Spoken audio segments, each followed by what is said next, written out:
All right. Take a deep breath. It's going to be a long video. It is going, is it going to be as long as the album? I don't think so. It'll be as long as one song.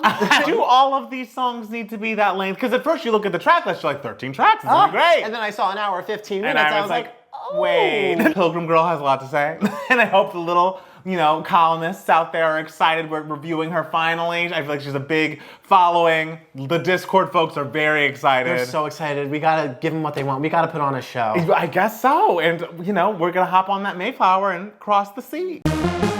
Hey everybody, welcome back to another episode of Two Gay Mats. It's Matt Steele. It's Matt Palmer. And of course we have another patron requested video for you guys today. We do. This was actually a gift request that our patrons Jeff and Christian requested for another one of our patrons named Maxwell. Which as is a gift to him. It's very kind. It's so nice to just pass it on. You're like, I'm at the level of being able to request an album. Let me make sure that someone else who I know and love gets their album listened to and reviewed by the Mats. All the above, all three requested that we review an album from a lovely artist by the name of Ethel Cain. Yes. And she released this album, Preacher's Daughter, last year? Oh, that sounds right. Okay, sure. Sure.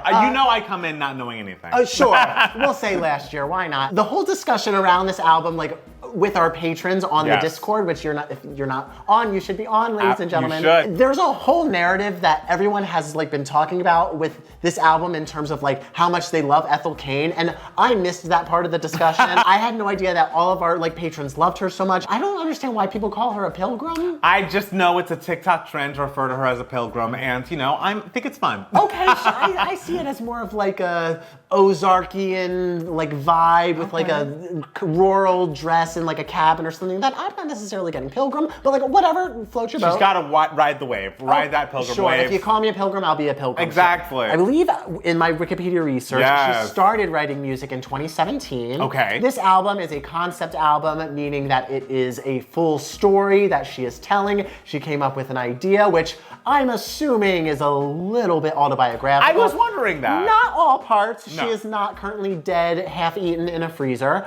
but I am assuming her background as the daughter of a preacher and coming from a very rural background in a very conservative town. I imagine she is taking those elements of her life and putting that into these songs. It feels true. Sometimes you listen to music and you're like, this kind of rings true in a way that it feels like we're at least pulling a little from the autobiography in the songs, even if we're doing it as a storytelling exercise. And that was the vibe I got. Even if there is a song on this album that I'm not an insane huge fan of, I'm still just this feels personal to her. Absolutely. So that is something right off the bat I appreciate about this album. Yes. Everything feels authentic and it feels like it's truly coming from her soul. So, and that's honestly the goal when you're an artist. Absolutely, that's half the battle. A+.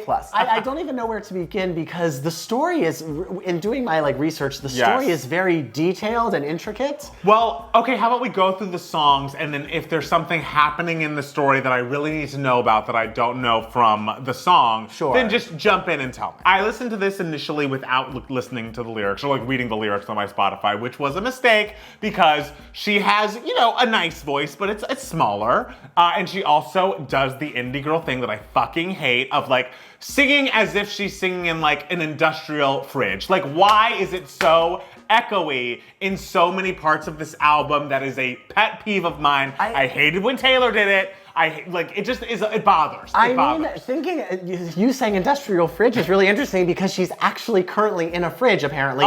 The character in this story is currently in a fridge, so maybe that was intentional. Maybe it was. We love art, but we also love me being able to hear the lyrics. Sure. So let's find a balance. I will say, when we started on Family Tree, I was nervous. I was very are we just going full Lana Del Rey? Full of echoey reverb throughout. It made me uncomfortable, and the fact that this was one of two family trees, I felt as I was listening to the album, every time I was all right, we're still going with this. What song is it? I'd be Family Tree! How many times was I listening to this song, Family Tree? I felt like every time I was looking down at my phone, annoyingly, I was always listening to Family Tree by Ethel Cain. For about a day. Sure, it was a whole day. It was! I actually really like this intro. Okay. I love how cinematic it feels. Yes. I'm getting the visuals just through the music itself. I really think the lyrics are very interesting, how she's, swinging from the family tree, essentially, and her father's, essentially essentially saying like, I didn't raise her this way, like not taking any of the blame for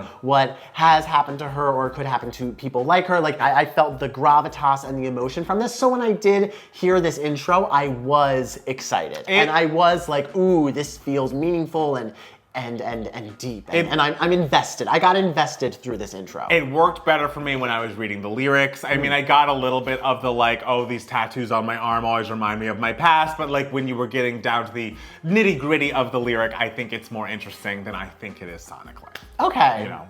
All so right, that's my feeling. I don't know. I think sonically this intro is very interesting. It's very dense. It is dense. Yes. I agree with that. Yeah. Okay. All right. But then. Woo! We get a breath of fresh. Oh, we get something I was not expecting. I wasn't. At all, and that is a radio-friendly country pop song. Hello. I love American Teenager, and it's one of those songs that, again, when I was first listening to it, I'm like, this is just a full bop. This is full radio. Let me like listen to it again. Look at those lyrics. I was like, oh, because like he comes in a box, but it might be his fault because he wanted to go. He's Republican, and I was like, wait, that's what verse 1 is about. Well, she's like talking about like all her neighbors, how like someone dies in war, but like they wanted to do it. It's essentially just giving the description of the people who she grew up with. Sure, but it was a darker description than I was ready for sonically. We were so up that I was like, oh, let's have fun as teenagers and have drinks and things. Yeah, but don't we love like a song that's like sonically up, but like lyrically like, oh? We do, but I guess because I'm barely hearing her lyrics, I'm listening to it. Reading the lyrics was a shock. Okay. Shock. But I mean, shock value is what she wants to give you. Does not take away from my enjoyment of the song. Guess who was shocked when they discovered America? The fucking Pilgrims. They were like, whoa, we just survived this. You're absolutely right. I think this is in my top 2 on the album. It's not quite number 1. Oh yeah, this is definitely top 2, I would say. But maybe not number 1. Not number 1 for me, but it's truly excellent. It is so radio friendly. I wasn't expecting it. Yeah. And I love that she can do more than what I had assumed from what I knew about her and from that intro track. I feel like it was like, oh, she took a left when I thought she'd take a right, and I really appreciate it. Sure. I just love the concept of her just like describing her town, and like you can tell she's like a little critical of it, but she's looking at it through like a naive teenage lens of just like, well, this is how it just is. Right. And she's just like, why am I not feeling connected to Jesus in the way that, other people are? I feel like I should be. I don't know. I think it has a lot of depth to it while still maintaining that light feel. And definitely feels like the beginning of a story. Absolutely. That goes south. A House in Nebraska? I think A House in Nebraska is great. Wow. I love how epic it feels when it's very epic. I mean, it's 8 something minutes. It's a long one. I think this song is beautiful. This is apparently about a lover that she had as a girl, a teenage girl, I guess, named Willoughby. Okay, wait, so there are names? There are names that are never mentioned on this album through lyrics, but apparently there are names for 3 boyfriends. I don't know how anyone figured out who these people are. Like, I assume it's like through interviews she has given. She needs to get with Janine Tesori and make this a musical. Oh, it would be phenomenal. Hello? Yeah, she apparently had this romance with Willoughby. Willoughby apparently like left town, escaped town. I do wonder how much older than her Willoughby was, because she seems like 18, 17? Yes. I'm hoping. And it seems like A House in Nebraska is more so a house that they were envisioning for themselves in the future. Right. And I think that sentiment is very beautiful. Like, she's always striving for that home in Nebraska. Yes, that's still the place she calls home. Yes, and even though it wasn't her home at all, I think the chorus melody is very lovely. I really appreciate the lines here. Your mama calls me sometimes to see if I'm doing well, and I'd lie to her and say I'm doing fine, when really I'd kill myself to hold you one more time. It's like, ooh. It's like a feeling of longing throughout. The music behind it's very like, I know, it's like we've gotten very serious very quickly, It's like, it's kind of ominous again, but I appreciated this more than the intro because I was like, okay, we're going on a journey. Western Nights! Western Nights, she's dating a bad boy. Yeah. And his name is Logan. Yeah. And, he does dangerous things. He robs from ATMs. And I have a question. Yeah. Is he abusive towards her? Because what is the line? I watched him show his love through shades of black and blue, and like the neighbors are involved when she's like face down. I'm like, is she being abused, or is he just a bad boy fighting people out in the world? I'm not quite sure. Okay. He's definitely not as abusive as boyfriends down the road. Yes. He's definitely an aggressive person, whoever he is. Okay. This was definitely a roller coaster ride of a relationship. There's like the danger to it, and she's talking about how even though like you weren't really a good person for me because you're mess, and I would still like hold that gun for you if you asked me to. She'd cross every state line for him. Yes, but then she asks herself like, but would you ask me to if you really loved me? Right. And it's like, yeah, girl, no, he would not. He wouldn't. He wouldn't. Good, keep thinking these things. Yeah. So does she stay with this guy for a few songs? No. Okay, we're really going through those boyfriends. Because unfortunately, Logan died in a shootout during a bank robbery. In which song does this happen? No songs in between the songs, in between the tracks. There is a whole narrative that happened. Yes. Not quite sure how we're supposed to know that, but There's it's no way to what know.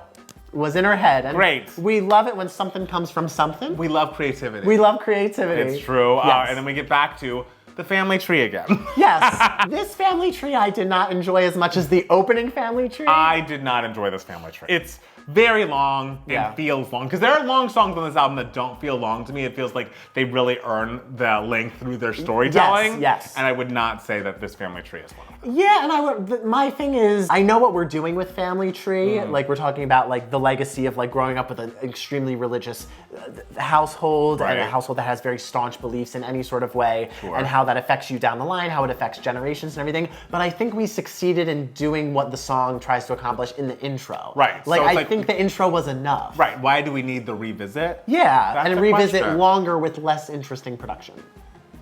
We have questions. Hard Times. Oh. Now this is one that when I was first hearing it, just listening to it, I was like, oh, this is fine. It doesn't really move me. But then I read those lyrics. Yes. And I was like, wait, what I'm getting from this, there's a line where she says, like, this is the first time I was so young. That was the first time I learned that, like, there was a bad way to be loved or something. Yes. And it feels like I saw the way you looked at me at my birthday parties. Yes, it seems like she's very young and that an adult is looking at her in this way. Not just an adult. Don't be her dad. Oh, fucking A. I get it's not real. We don't know what's real and what's not. I don't know if it's been confirmed. It's her dad. Oh, Lord Jesus. Yeah. Or that's what's sort of implied with the lyrics. Yes, little girl who needs her daddy real bad, real bad. Yeah, so she has this sort of relationship with her father that is obviously horrible and disgusting, but like you can tell like in the song she still feels that reverence towards him because like, he was the adult man in her life that she looked up to. Yeah, she still says, praying I'd be like you, doing all the things that you do, and I still do, and that scares me. It's horrifying, devastating. Yeah. So, I was hoping it wasn't her. Well, it packs a punch. It's very affecting. I feel like she could have been a poet almost as quickly as she could have been a musician because the lyrics are so incredibly strong.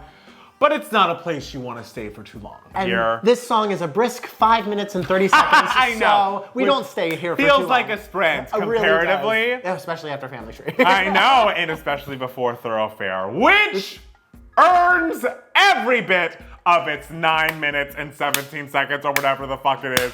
Cause my God. What a song. What a song. It's excellent. It absolutely earns it. Even though the last 2 minutes are just instrumental. Right. The romance, she meets a man named Isaiah. Yeah. The name did not come up for me. He says, do you want to see the West with me? And she's like, hell yeah. And so she gets in his car and like, I love the build of like, eventually they start off as friends. Yes, and he's like on the road looking for the love of his life. He's obsessed with love and like finding his person because his parents had this beautiful relationship, and Ethel's like, love's never really meant much to me. No, so like whatever, I'll go with you on this journey and like be your friends and everything, and then we eventually fell in love. Yes. And like through this whole journey, and the storytelling aspect of this song is just remarkable. Perfect. Please listen to this song. If you listen to anything on this album, let it be this. Best song on the album. Yes. It feels so good. It feels like falling in love. It feels like you're watching a romantic comedy via music. I have no notes for this song. It is my favorite. Yeah, and it's such a great like ending of Act 1 on this album. Yes. Even though like the description of this album calls it the beginning of Act 2, but I'm like, no. We're not ending Act 1 on hard times. No. Where we're just thinking about my dad raping. No. We got to give the audience something to look forward to in Act 2. Yes, and, like, in Act 2, the thing we look forward to is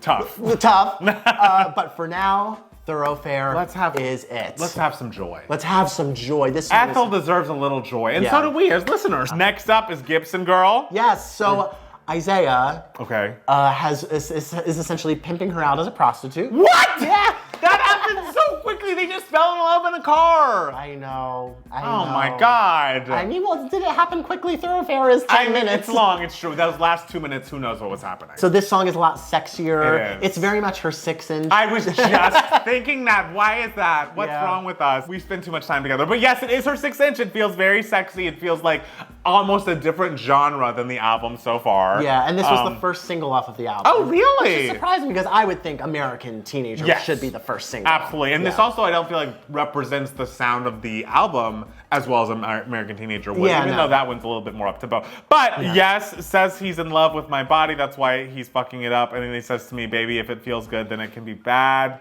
Where I can be immoral in a stranger's lap. Okay, I'm seeing it now. Yeah, Isaiah's like, but it feels good, so like it's great. Like, you know, this, you know, use your, you know, be a sexual being. Right. Sort of like gaslighting her, manipulating her into being this person. What happens to Isaiah from Thoroughfare? I was gonna say, he really took a turn very quickly, but I appreciate that sonically it's keeping with the theme of the song. Like, I feel like the production is obviously sexier. I like the vocoder. There's like more, you know, non-real instrumentation. There's more synthesized aspects to the production that kind of give it a sexier feel. Yeah. And so I think the song works really well. All right, what's next up? Okay. I can't say that. Ptolemaea? Ptolemaea, I would imagine. P is silent, I'm assuming. This is another song that the Discord has been going crazy about. They're like the best songs on the album are Thoroughfare and Ptolemaea. Oh, and when I heard it, I was like, what the fuck are you talking about? Like, I realized this is like emotionally impactful. I assume this is one of the ones that like I had to go back and read the lyrics. But like sonically, it's unpleasant, right? Like this is, like, I guess some people love going to Saw movies and maybe this is their version of that auditorily and that's exciting for people. It's very like Rob Zombie, Exorcist. The visual on the Spotify is very like that secret surprise devil face in The Exorcist. Absolutely. This is like where she's essentially like being held captive by Isaiah. I was gonna say, like Isaiah did this? Isaiah, yeah, and he's like, has her like in the attic or something and like is abusing her and is this where she goes in the fridge? Not yet. Okay. And so I imagine like at the end of the song is like where he like kills her. Right. Because spoiler alert, she dies at the end. Yeah. It's definitely cinematic. Yes. If I heard it in a movie, I'd be like, yes, this music works for this type of It's scene. like, I guess it's affecting, but it's like, it's unpleasant. Like, I don't want to hear this. Whenever we do one of these patron requested videos, I'm always like, okay, I'm gonna listen to the album twice, all the way through. This song I skipped the second time. Understandably. The first time I listened to it, I was like, okay, appreciate that you're putting something like this on this album, but like, I've gotten all I need to get out of it. Absolutely. Sorry, folks. Sorry, patrons. Sorry, Colony. If you could explain to us what we're loving about this, are you guys all just like sick? Like, what's wrong with you? I imagine people love it because it's dramatic and harsh and scary and effective. But I don't like a horror movie. Sure, okay. You know that. I like a horror movie, but like I don't need to listen to this song twice to like really get it. Like I get it. Oh, but apparently Ptolemaea is named after Dante's Inferno. It's like one of the rings of hell or something, and it's where the traitors go. So I imagine she's thinking like, well, I am a traitor like from the church. Like I was a traitor to the church. Interesting. And so this is like how I'm being punished. Okay. So that's that connection. Okay. And then we have some instrumental tracks. And we love instruments. Yeah. That piano on Televangelism is very pretty. Yes, and August Underground is very scary. Yes. August Underground is when she's like being killed, I think. Okay. That's what I'm assuming. All right. And then Televangelism is when she's floating away to heaven. Oh. I think. Okay.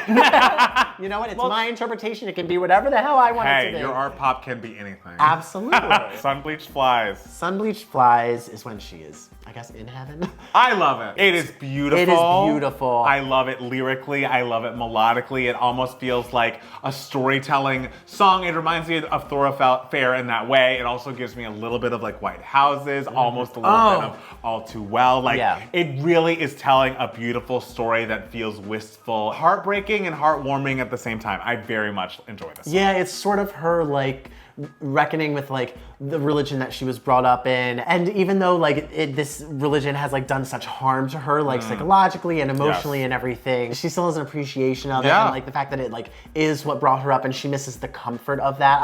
I love the intro with the metaphor of sun-bleached flies sitting on the windowsill waiting for the day they escape. They talk about all their money and how their babies are always changing while they're breathing in the poison of the pains. Like describing like these people who are living this like seemingly lovely life and everything, but like really like they're slowly like dying. It's true. But then she's also like, what I wouldn't give to be in church this Sunday listening to the choir or so heartfelt all singing. And it just shows that like, I don't know, like even if you had a troubled childhood that like fucked you up in certain ways, it's still like kind of home to you. Absolutely. So it's kind of there's a comfort level to that. And so like her sort of struggling with that, I think is really effective in this song. Right. I hope that she can take the good parts from that, or like her character in this story can take the good parts from that. Because I agree those lines are very affecting, but the lines afterwards are so heartbreaking when she's like, God loves you, but not enough to save you, so baby girl, good luck taking care of yourself. So it's like, it's a complicated relationship that she has with this religion. It brings her comfort, it brings her pain, it breaks her heart. She brings up like fighting and everything and being tough, and she said, I'm fine. So I said, fine, because that's how my daddy raised me. If they strike once,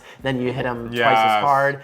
And you know, she talks about how like, but once you do that, like you fall twice as hard. But it's kind of like Beyonce's, not to bring this back to Lemonade, another concept album. Beyonce essentially saying like, my dad taught me that men are scum and men will cheat on you and da-da-da-da-da. And my dad knows this because he is that man. He's one of, She's like learning these lessons from her father, even though her father is her father.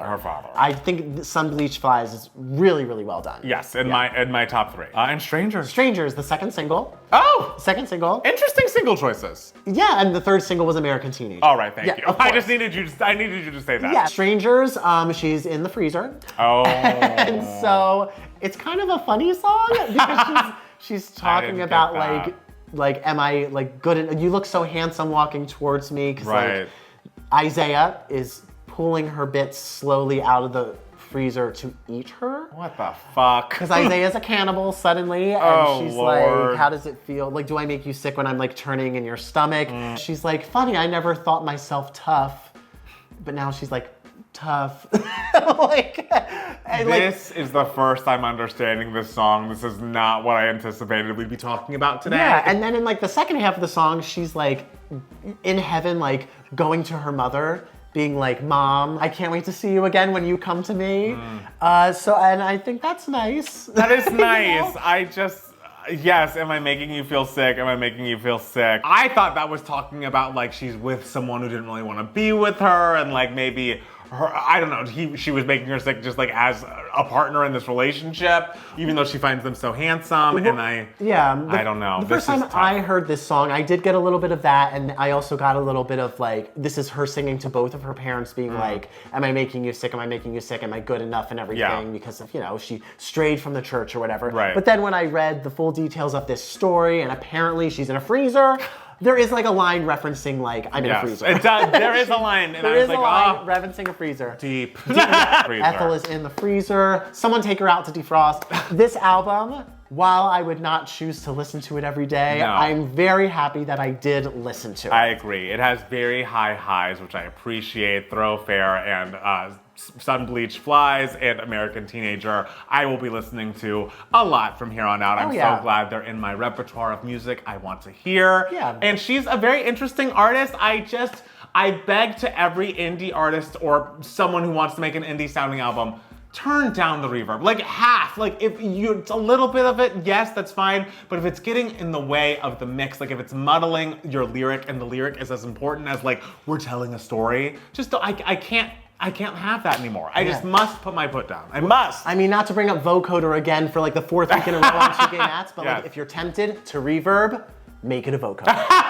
I don't know if that's the solution. We don't need vocoder on every line, but just turn it down. I'm just asking for it to be a normal volume of reverb. That's all I ask. Well, this is not a normal artist with normal songs. It's not. So, but it's an artist who has a clear point of view and is an artist who has big ideas. And so it's an artist that I appreciate. So congratulations to her. It's an artist who like, I will listen to the next thing she puts out. Absolutely. Just to see what the fuck is this gonna be. What's it gonna be? And I'll probably listen to it and be like, points were made, but I'm a little confused. And there might be some scary songs I don't need to hear again. Yeah. It happens. So guys, thank you so much for watching, and let us know in the comments what are your favorite songs from Ethel Cain's album. What's that called? The Preacher's Daughter. Preacher's Daughter. Tell us in the comments below. Make sure to follow us on Twitter and Instagram at NapHomerMusic. And it's Matt Steele. And at Two Gay Mats for both of us. We have a podcast that comes out every Monday, and you can listen to it wherever you get your podcast. It's called Two Gay Mats TWO. We also have a Patreon. If you would like to request that we review or react to something of note that you love, go to patreon.com/2gaymats and sign up. It's a very fun place to be. Matt Steele. Yes. Who do we need to give shout outs to? Well, we got a new one. Yes. A new one. Dallas. Hi, Dallas. I had to check the name because I forgot. Dallas, Abu, Montana, Adam Parnell, Eric, Jeff, Jordan, Chris. We love you all so much. Thank you so much for watching, and we'll be back soon with more Two Gay Mats. Bye. Bye.